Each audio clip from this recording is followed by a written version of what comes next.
नमस्कार बच्चों। जैसा कि आपको पता है हमने नाउन कंप्लीट कर ली है, ठीक है।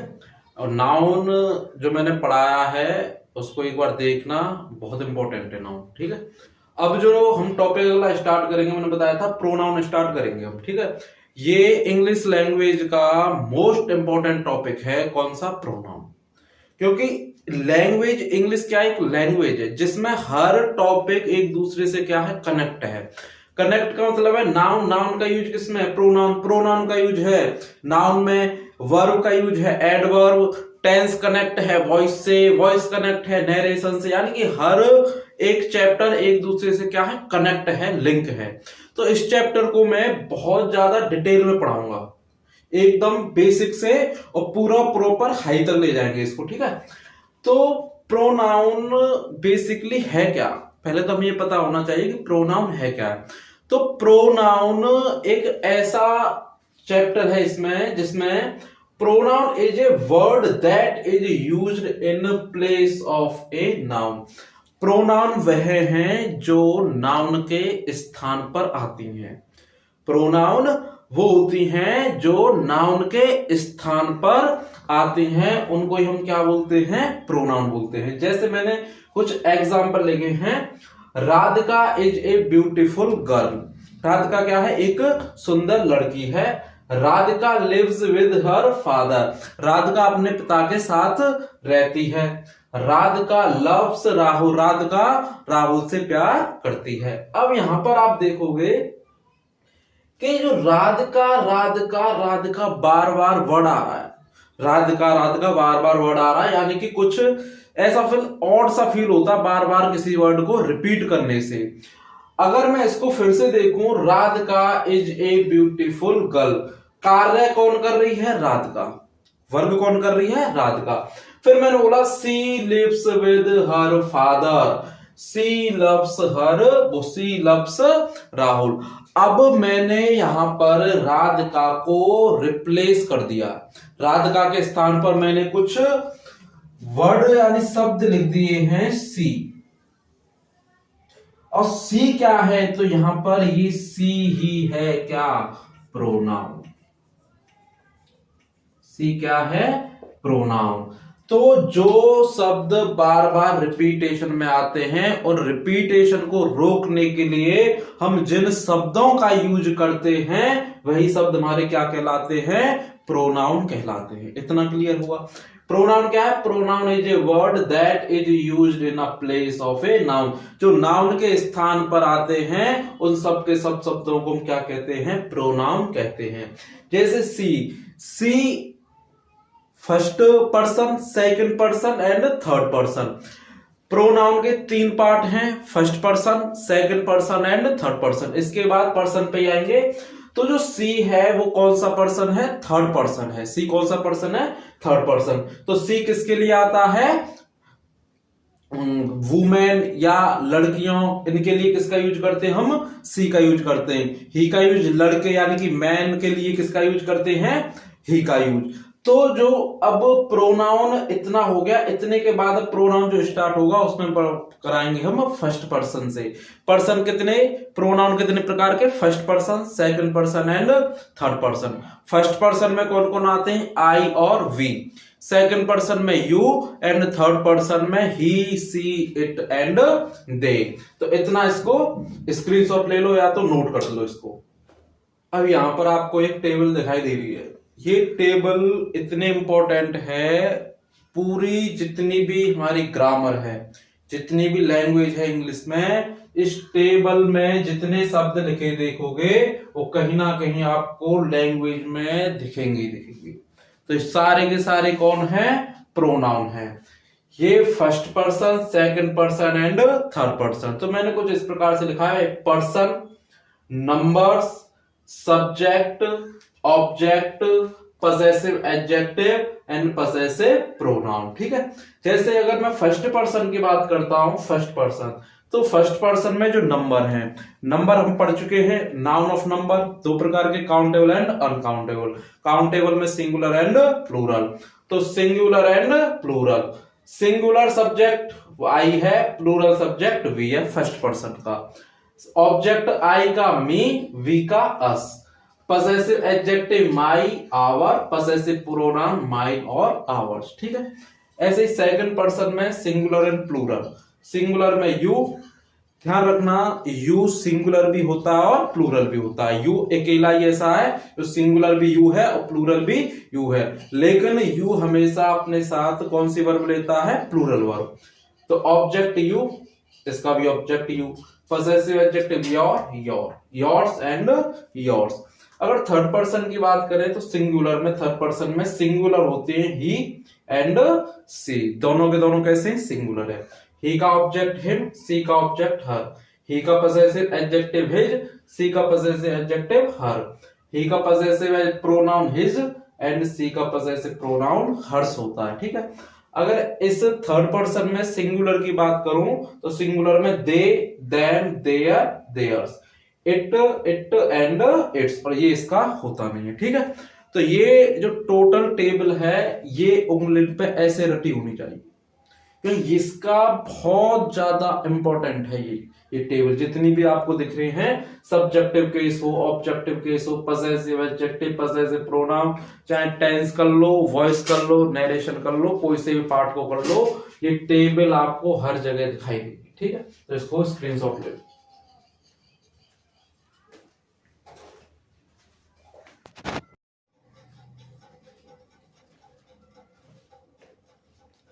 अब हम जानते हैं इसके बाद difference between subjective case and objective case, यानी सब्जेक्टिव केस और ऑब्जेक्टिव केस में क्या अंतर है। ध्यान रखना, सब्जेक्टिव केस वो होता है जो टेंस में कार्य करता है, ऑब्जेक्टिव केस वो होता है जिस पर कार्य किया जाता है। तो सब्जेक्टिव केस कब आएगा और कब ऑब्जेक्टिव केस आता है, तो इसकी कुछ कंडीशन होती हैं कि हमें कैसे कब पता पड़ेगा कि कब हमें सब्जेक्टिव केस चाहिए और कब हमें ऑब्जेक्टिव केस चाहिए। तो ध्यान रखना, सब्जेक्टिव केस कब आएगा, तो सब्जेक्टिव केस तब आएगा तब आपको ही पता होगी कि बी की फॉर्म होती है कुछ वर्ब, बी की फॉर्म होती है is, am, are, was, were, be, been and being।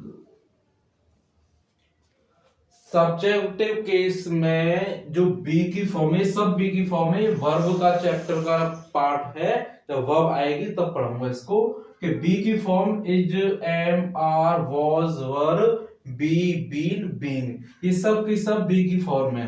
B की फॉर्म जब वाक्य में मेन वर्ब का कार्य करती है, ध्यान से सुनिए ये बात, बी की फॉर्म जब टेंस में मेन वर्ब का कार्य करेगी तब उसके बाद हमेशा सब्जेक्टिव केस आता है।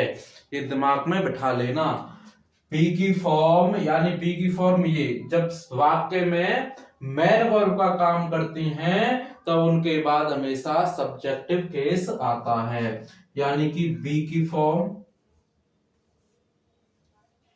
जब मेन वर्ब का कार्य करेगी, जब मेन वर्ब का कार्य करेगी तब उसके बाद सब्जेक्टिव केस आता है, तब उसके बाद सब्जेक्टिव केस आता है हमेशा, ऑलवेज। ठीक है। तो सब्जेक्टिव केस कैसे पहचानेंगे हम, जब इनमें से कोई भी वर्ब मेन वर्ब का कार्य करेगी तब उसके बाद हमेशा कौन सा केस आएगा, सब्जेक्टिव केस आएगा, ना कि कोई ऑब्जेक्टिव केस। ठीक है। तो ये हुआ हमारा यूज ऑफ सब्जेक्टिव केस का फर्स्ट पार्ट। अगर अब मैं बात करूं सेकंड में कि यूज ऑफ ऑब्जेक्टिव केस, कभी तो हमने पढ़ा कि भाई सब्जेक्टिव केस कब आएगा, अब बात करते हैं ऑब्जेक्टिव केस की कि ऑब्जेक्टिव केस कब आएगा। तो जब नाउन में एक कंसेप्ट आया था शायद, जब मैंने बताया था कि प्रीपोजिशन के बाद आने वाला कुछ भी हो वो किसका कार्य करता है, ऑब्जेक्ट का। यानी प्रीपोजिशन के बाद क्या आता है, हमेशा ऑब्जेक्ट आता है, तो ऑब्जेक्टिव केस आएगा।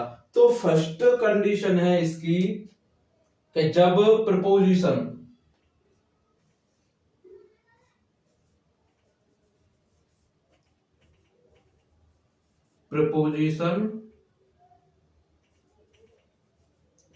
और प्रीपोजिशन के बाद आएगा क्या, ऑब्जेक्टिव केस।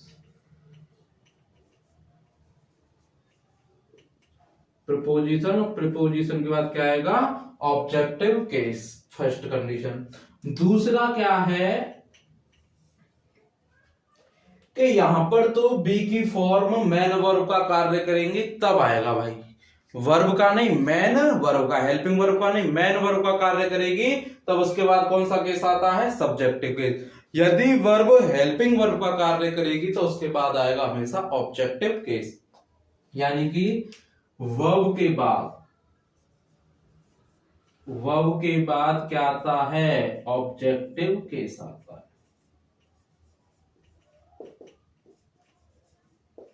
ठीक है, तो ऑब्जेक्टिव केस कैसे पहचानेंगे, प्रीपोजिशन है, प्रीपोजिशन के बाद हमेशा क्या आता है, objective case.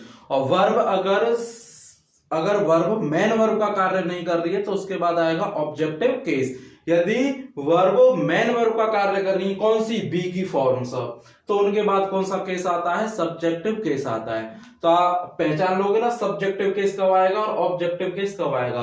Subjective case be की form is, am, are, was, were, be, been and being, ये सब फॉर्म अगर सेंटेंस में मेन वर्ब का कार्य कर रही है तब उसके बाद हमेशा सब्जेक्टिव केस आता है। यदि मेन वर्ब का कार्य नहीं कर रही हैं तो उनके बाद वर्ब में फिर सब आ गई, वर्ब में कौन आ गई, फिर सब आ गई। वर्ब के बाद हमेशा कौन सा केस आता है, ऑब्जेक्टिव केस। दूसरा, प्रीपोजिशन के बाद कौन सा केस आता है, हमेशा ऑब्जेक्टिव केस आता है। तो ये दोनों रूल आपको पता होने चाहिए कि सब्जेक्टिव केस कब आएगा और ऑब्जेक्टिव केस कब आता है। इतना नोट डाउन करो उसको।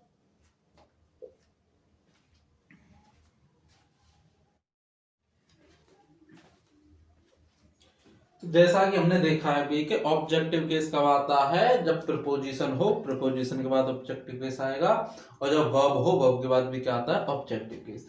लेकिन ये एक बट दो प्रकार का फंक्शन करता है, एक तो रहता है प्रीपोजिशन और एक रहता है कंजंक्शन। तो तब ये प्रीपोजिशन होगा, प्रीपोजिशन का काम करेगा, तब इसका मतलब होता है के सिवाय या के अलावा। तो बट के बाद क्या आता है फिर, ऑब्जेक्टिव केस, तब बट प्रीपोजिशन का कार्य करे। लेकिन अगर बट कंजंक्शन का कार्य करता है तब इसका मतलब होता है लेकिन, तब इसके बाद क्या आता है, सब्जेक्टिव केस। कि अब हमने पहचान की कैसे कि कब तो प्रीपोजिशन है और कब ये कंजंक्शन है। तो आपको पता होगा जो कंजंक्शन होते हैं वो दो वाक्यों को कनेक्ट करते हैं, यानी जहां जहां कंजंक्शन, बट कंजंक्शन का कार्य करेगा, कंजंक्शन के बाद एक और वाक्य स्टार्ट होगा, यानी एक और सेंटेंस बनना प्रारंभ होगा वहां से। जैसे अगर मैं देखूं इस सेंटेंसों में, सी इज वाज ऑफ, बट सी या हर इज ग्रीडी। अब यहां पर देखो ध्यान से, अगर मैं यहां से यहां तक इस टेंस को देखता हूं, यहां से यहां पर सब्जेक्ट है, ये रहा भाई सब्जेक्ट इसका, वर्ब है, ये हेल्पिंग वर्ब हो गई हमारी और ये मेन वर्ब हो गई। ठीक है, हेल्पिंग वर्ब, मेन वर्ब, और उसके बाद अगर मैं देखूं तो वाक्य लिखे हुए। अब बट के बाद अगर मैं देखता हूं इतने वाले सेंटेंस में तो इज आ रहा है, तो इज क्या है, हेल्पिंग वर्ब है। क्या है, हेल्पिंग वर्ब। अब इसका मतलब वर्ब आई है, तो वर्ब का कोई ना कोई तो क्या होगा, सब्जेक्ट होगा। वर्ब को क्या चाहिए, हमेशा सब्जेक्ट चाहिए। तो इसका मतलब यहां पर जो बट है वो बट कंजंक्शन का कार्य कर रहा है। किसका कार्य कर रहा है, कंजंक्शन।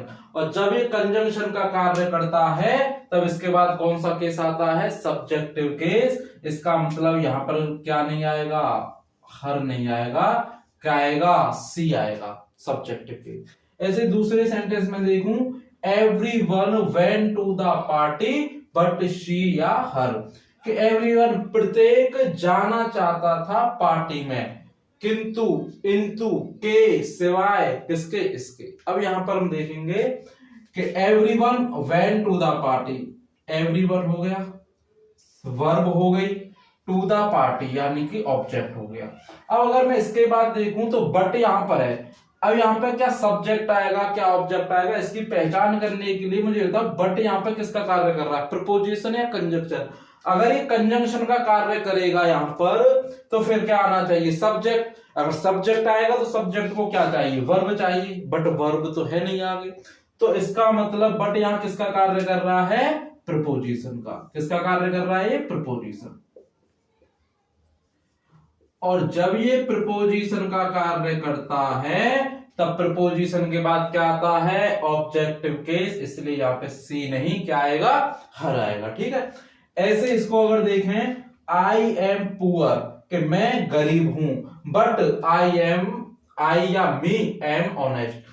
फिर यहां से देखो सब्जेक्ट वर्ब ऑब्जेक्ट, ठीक है, सब्जेक्ट वर्ब एंड ऑब्जेक्ट। तो वर्ब आई है, वर्ब के लिए क्या चाहिए, आई चाहिए यानी कि सब्जेक्ट चाहिए, और सब्जेक्ट चाहिए यानी एम आ गई, एम वर्ब है और वर्ब को क्या चाहिए, सब्जेक्ट। इसका मतलब बट यहां किसका कार्य कर रहा है, कंजंक्शन का, कंजंक्शन का कार्य कर रहा है, तो इसका मतलब क्या आएगा, सब्जेक्टिव केस, तो इसलिए यहां पे क्या नहीं आएगा, मी नहीं आएगा। ठीक है, ऐसे ही नोबडी न्यू द आंसर, उनमें से कोई भी आंसर नहीं जानता था बट मी या आई। अब यहां देखते हैं nobody subject verb and object. अब यहां पर देखेंगे बट किसका कार्य कर रहा है, प्रपोजिशन या कंजंक्शन। तो हमें स्पष्ट दिखाई दे रहा है कि बट किसका कार्य कर रहा है, प्रपोजिशन का।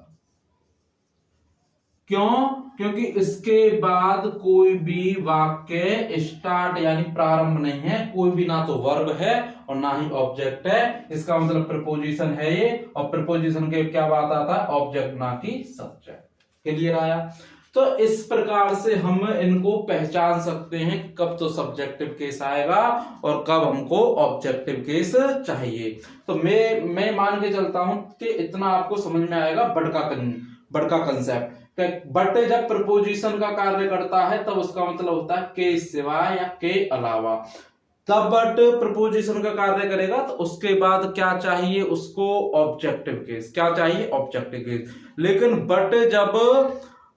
बट जब कंजंक्शन का कार्य करता है तब उसका मतलब होता है लेकिन, तब उसके बाद क्या आता है, हमेशा सब्जेक्टिव केस।